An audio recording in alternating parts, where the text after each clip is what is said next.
If you watch my channel, you know that all the videos are about the miserable, festering sewer of corruption in Hauppauge. And they've done terrible things to me and other lawyers, but nothing as bad as what they did to this man, my old friend Larry Youshah, may he rest in peace. We all knew Larry was one sandwich short of a picnic, but his clients loved him. He would hang around the courthouse and pick up work from the walk-ins. Most of his clients were poor people who he would take on for $50, when I charged 10 times that. He would say that I was the Macy's of traffic court and that he was Walmart. Over the years, Larry struggled with personal problems and substance abuse. Sometimes he would show up at the old TVB court wearing a tracksuit or some outfits that looked like pajamas. He wore a yarmulke for a few months, and he tried boxing for a time. He was a tough little guy. He was so tough, he once jumped off the Verrazano Bridge and lived. Now, all this was behind him when the agency opened, or so we thought. He recovered and went back to work, relishing the fact that he could finally work out plea bargains at the new agency.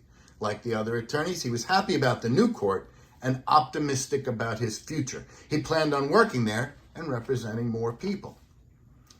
But Paul Margiotta took an immediate dislike to Larry. Like the old days at the old TVB court, he hung around the new agency all day long, picking up clients from the walk-ins. Now, under ethics rules, we're not allowed to approach people. But often people would approach us and they would ask him questions and he would answer. And often this resulted in a new client. This was Larry's niche. Margiotta didn't like this. They didn't want anybody around enlightening the suckers and offering to defend people cheap. So they took action to punish him. He was sanctioned by the court. Margiotta made a rule that only applied to Larry. The rule was this: Larry Youshah's clients could not have any time to pay their fines.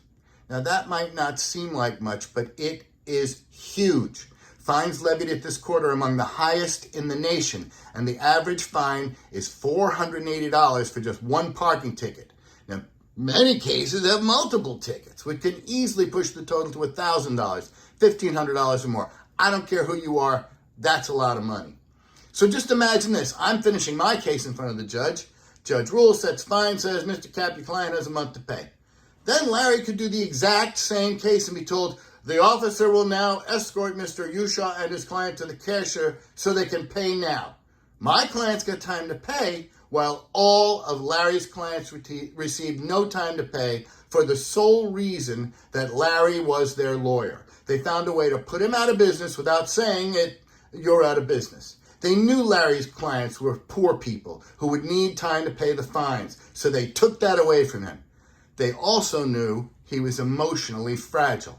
It was demeaning for Larry to be the only lawyer sanctioned that way, and that was exactly what they wanted, to demean and impoverish someone they disliked. With his business in ruins, Larry killed himself soon after. The message was sent. Come and do your business and go. This is not a public place, not a public place for you to earn a living. Rest in peace, Larry.